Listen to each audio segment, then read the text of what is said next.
So I'm on a slightly different setup to normal here because, well, I blame Ed, myself, from the Vaults of Icon. He gave me a link, and using that link I went to have a look at Monkey's Emporium, and I'd already liked them on Facebook, so I knew of them, but Ed must monitor them more closely than I do, because lo and behold, they had a 20% sale on. And of course, it would have been rude not to look around and have a really good look around, and I found a link that allowed me to look at all of their content on their entire site. That took me most of one evening. So I hummed and I hawed, and eventually made my choices, and then this box down here arrived. So I'm going to empty this box now. This is the first time I've looked at it, and I'm trying a different setup whereby I look at you, but I also record on a separate setup over here, so you can sort of see me doing stuff at the same time. One camera just died. One light just died. I'm hoping the other one lasts, because I want to try and do this now. So let's just get into it and see how we get on. Just bear with me, because as I say, I've not tried doing this before. If you've ever used Droid Cam, would you let me know in the comments? Because I'm wondering if Droid Cam would actually be an easier way to do this. But I'm starting the video now on my mobile, but my sound and this camera are attached to my tower PC. So if I were ever to do this on a regular basis, I'd have to do it in this room. But I'm just sort of trying it out to see if it works. So I'm going to shrink me down, and then we can both, well, we generally can look at the screen and the actual sort of table and see what I'm actually getting here. So I'm hoping this is going to be enough light for it. Generally speaking, my mobile is quite good with sort of light sources, so it should hopefully figure it out. It's a bubble wrap. Also, bubble wrap is always good. I won't necessarily speak to the camera all the time, because obviously I have hands unpack here. But I've got individual boxes labelled fragile, which is nice. Which also means that I'm going to need scissors potentially. Oh, I see. Okay, these are just packing boxes. It's clever. So they're just filling up the empty space. I just realised that I merrily threw bubble wrap over my shoulder there, and it could have contained something, so I should probably not do that so much. Let's have a look at this first one. Is that another? No, that's just another spare box. Okay. That's good though, because I can recycle those for small items. That's absolutely fine. So I'm going to know exactly when to add the video from the mobile, because it's going to take a while to reach anything. So let's have a look at this. I think this is going to be my first big item. Yeah, and this is the item that Ed very kindly told me was on the site. I'd recently seen it at the Doncaster Toy Fair. That edition of it wasn't quite complete. This one I think is near as damn it complete. So let me see if I can just get this out in a sensible fashion. It's very well boxed. I've never actually bought from Monkey's Emporium before. I know that they're based down in Camden, and I think they attract quite a wide variety of people from all over the world go to visit them. But as I say, they do have a sort of a constant online presence as well, which this sale was applicable to. So I didn't go that crazy. I was being quite focused, and a few things came out of my basket that that could have stayed in quite happily. So let's just ease it out of here. Yeah, that is rather lovely. So there we have Hawkwing, but this is not the small Hawkwing that I got in my sort of Doncaster bundle, but the really big Bandai Hawkwing. And the bundled Hawkwing is also by Bandai, but this is what they call an action model, and this is just much bigger. The window is a little bit yellowed. It's got a little bit of a crack in it. but it's got enough missiles to populate all of the launches in there. The lasers on the top of Hawkwing's sort of smaller ship look really good. The wing clips onto the top of this to form the overall Hawkwing unit. But obviously, it was much better for them to package it like this. I think it's a little bit yellow just on that badge there. It doesn't really matter. It's only the badge. But generally, it's a decent box, and I didn't pay it, especially with the sale discount. I didn't pay a stupid amount of money for this at all. And this is by far and away the best quality Terrahawks box that I've had so far. But I mean, there's no two ways about it. It's a really good quality box, and there should be so little detail on the back there about how it launches out from the water vortex, which it did in the series. Missiles can be fired independently. Missile fire button. And the missiles, and maybe only actually one missile at a time. So in fact, you only need a couple of missiles, and you'd be absolutely fine. Bomb wing separates from main craft. Yup. Wings retract into fuselage. So ironically, the bigger version doesn't do a huge amount that the smaller version doesn't do. But let me, as it so happens, I have the smaller version here, and as you can see, it's much smaller.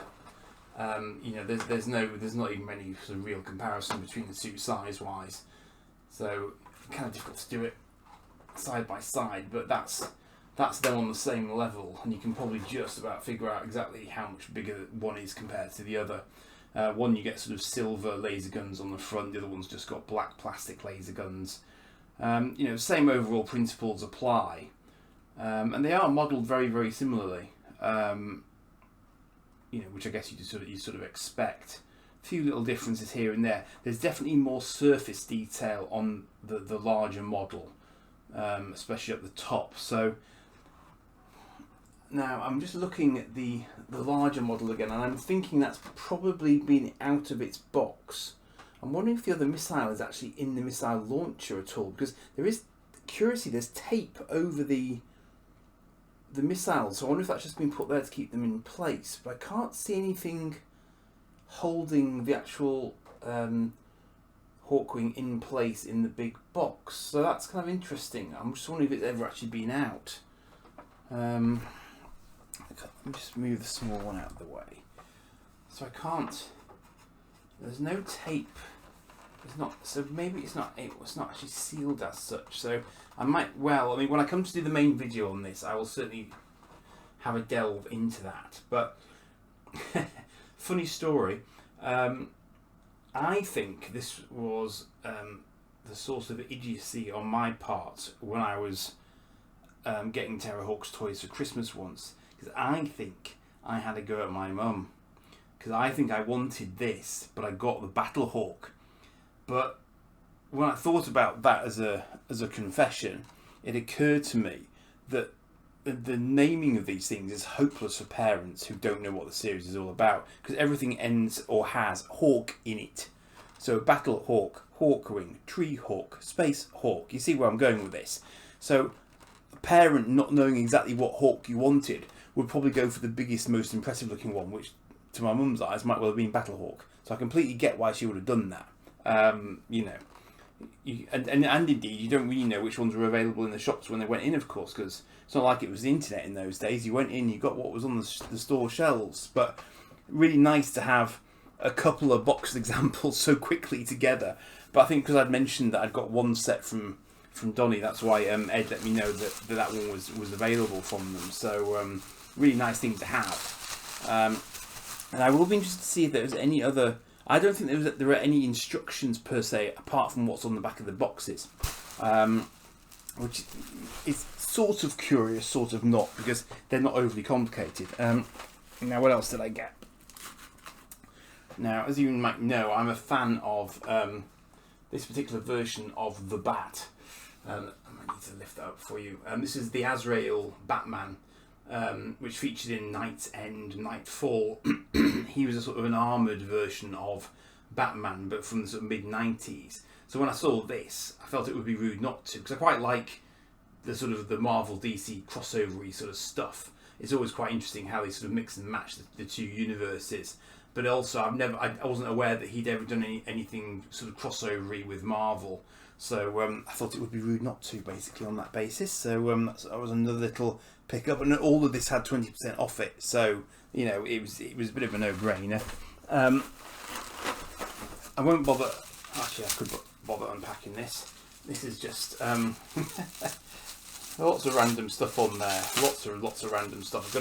I could have spent a lot more had I not been feeling more frugal. That's just a very, very old Lego base plate that used to be used for a lot of the space sets, and I have a rather large new classic space set upstairs, which might or might not be able to fit itself onto that, but for which it would be entirely fitting to try.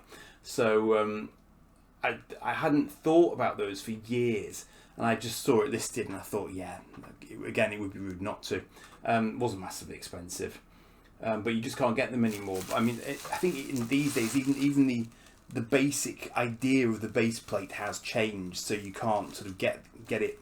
You know, you can't really get them as they were, because this is, as you can see there, it's wafer thin. I mean, there is literally nothing to those, so they can be quite cracky.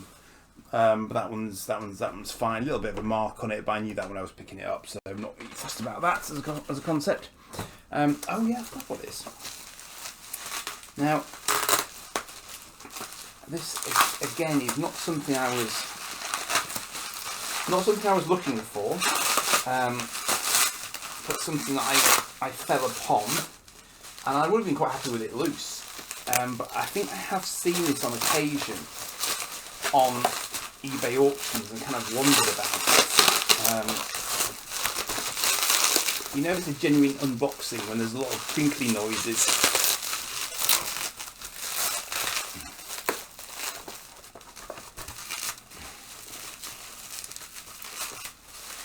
And the weight of this is something else. Now, that is rather nice. That is a die-cast USS Enterprise, Galaxy class of course, Galoob die-cast metal replica. And what made me smile when I saw this was it was describing itself as the all-new Enterprise. So that immediately dates it. And in fact, I'm actually interested to see the date. It's so heavy. You can tell it's die-cast, but it separates. It's got saucer separation. And I think I've seen that before now. I think I've seen, say, pictures of that and wondered which version of it was. And I think the Galoob did Star Trek before Playmates started doing Star Trek. But this is actually... the official fan club address there is actually somewhere in America, so I'm not sure on what basis that's being done. Star Trek Aliens, Antiquan Delegate, Sele Leader, Diecast Ferengi Battleship. Okay, interesting. USS Enterprise Starship, 4-inch inflatable, or was it 4-foot inflatable electronic flying? What? Okay. So a few sort of details there. But you see, I thought that Playmates were the first one to do the tie-ins, but I'm just looking. Proof of purchase 2 mission points there, which is nice. The Paramount sign there, 1988. You forget that's how far back the Next Generation actually started, 1988. And of course, when it started, it was using physical models. So yeah, I just I'm going to be in two minds, I guess, as to whether or not I actually get that out to display it with, you know, alongside my sort of Eagle Moss ones. I don't really have a collection of Enterprises as such. I have more Birds of Prey than I have Enterprises, really. But I am partial to a bit of die-cast, and this thing weighs an absolute ton. I mean, it's not massively painted. It's got sort of a lot of quite nice detail on it, but as you can see, the saucer section is a little bit devoid of detail, which is a bit of a shame. But it's you know, it's very recognisable and points to them for giving it a, you know, the saucer separation option. I'm trying to figure out if it's got a it must have a stand of some sort, I would have thought, because was it sort of I can't decide if it's sort of sat in. No, maybe it doesn't. So they must be hoping that it's going to be heavy enough to counterweight the saucer section. I don't know.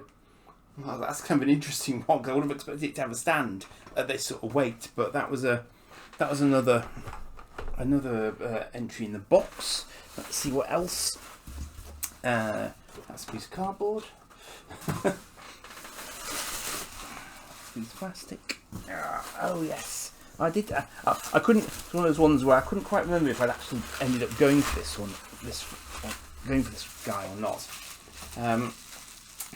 Now, I am, as you might imagine, I'm going to look at these Terrahawks in a little bit more detail in due course.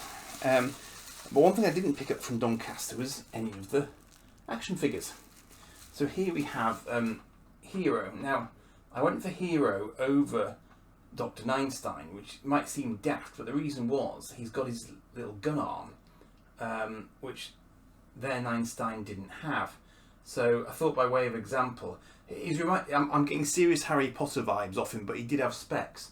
He does look like Harry Potter of all the world, but it's, they're quite nice sort of detailed figures. Not a huge amount of articulation, but I wouldn't have expected much in that sort of year.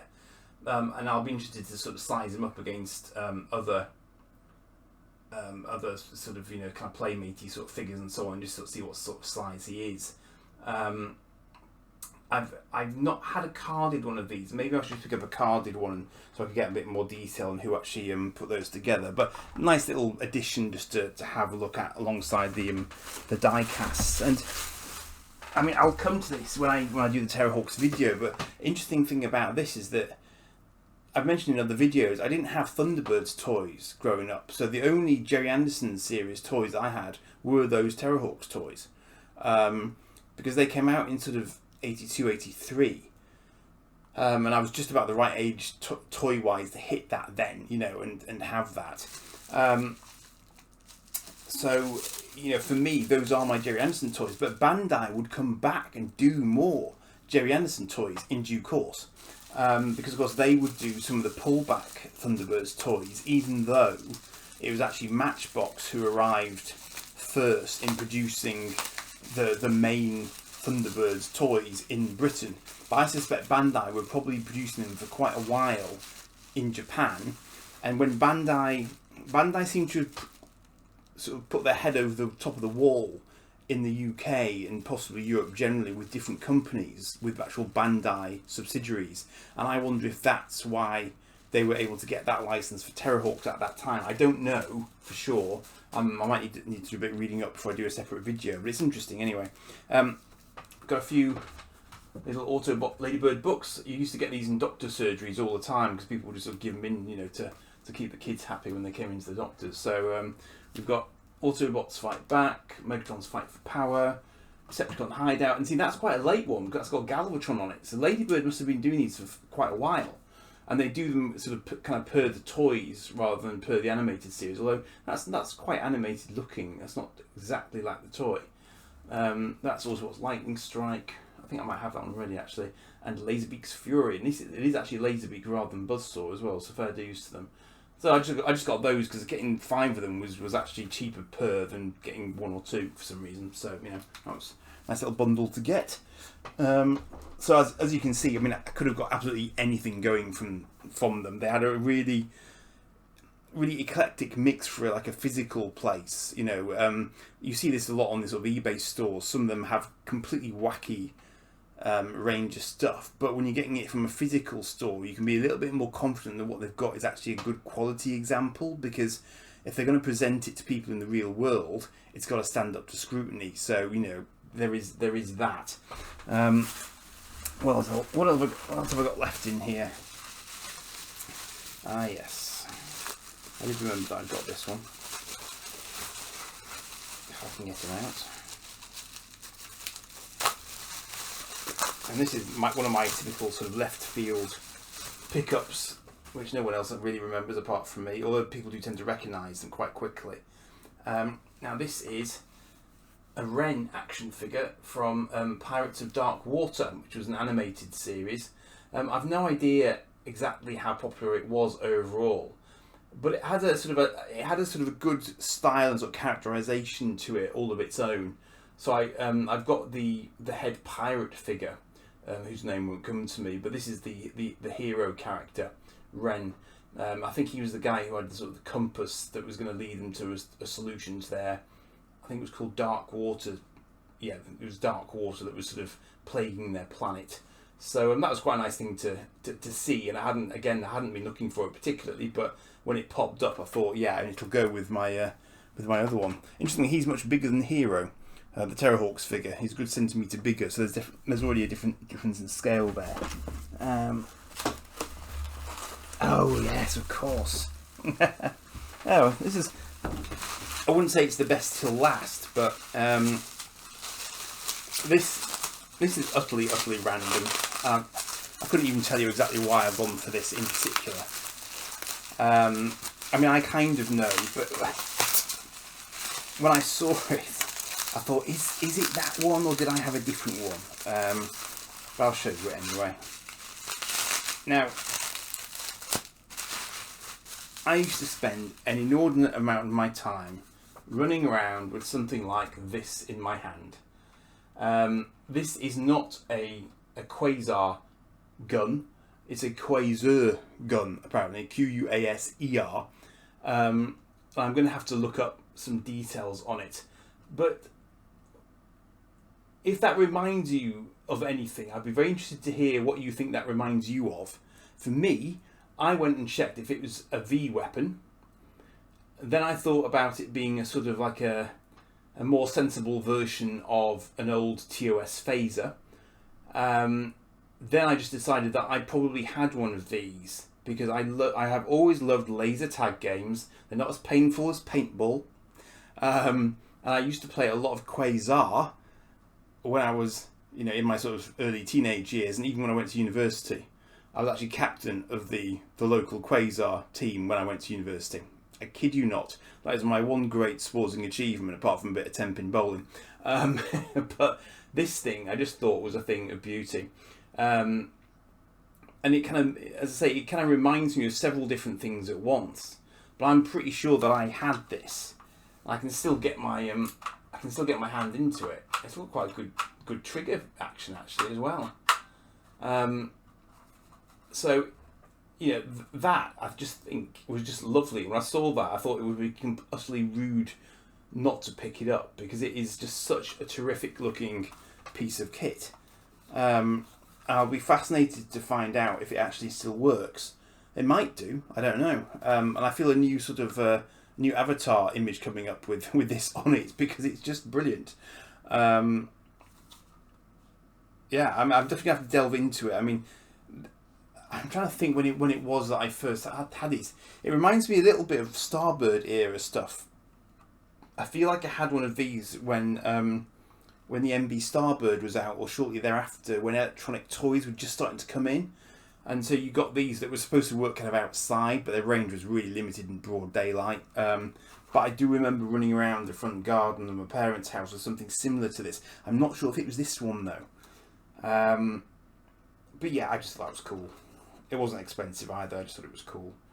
You can see there's a sort of I don't know if you can make that out. There's quite a sort of there's like a photo emitter thing there, which is so they just do fire out sort of an infrared beam, and the other players' backpacks, sort of chest packs would pick that up and detect the hit and so on. So yeah, it's cool. I think it might be missing. I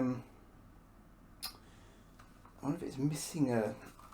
I don't know if you can see that, but it looks like it might be missing a battery compartment lid or something just down the bottom there. If this light was still working, you'd be able to see that. I wonder if it will just. Oh, there we go. It lit up for 2 seconds.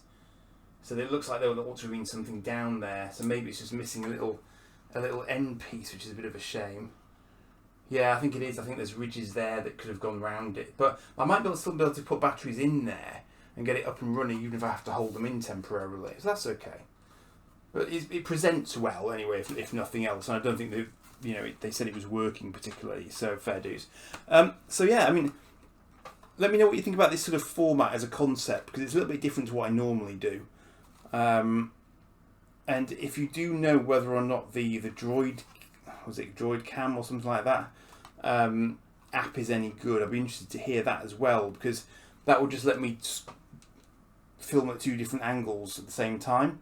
I think this way will work as well, but I think that it might be quite useful to understand if I could do that, because the difficulty that I have with using the webcam as a secondary camera is that I've got to do it here, and I'm limited by its lead length, of course, whereas I can get any sort of USB lead length to go into my mobile, so that ought to work out better. But yeah, be interested in any comments anyone's got on that one. But hope you've enjoyed that one. Might have brought back a few memories, I don't know. And if you know exactly what this is, do let me know. That'd be great. And on that note, I shall leave you. Cheers for now. Do like and subscribe, and do also click the bell to get notifications of when I'm going, premiere-y and that sort of stuff. Cheers.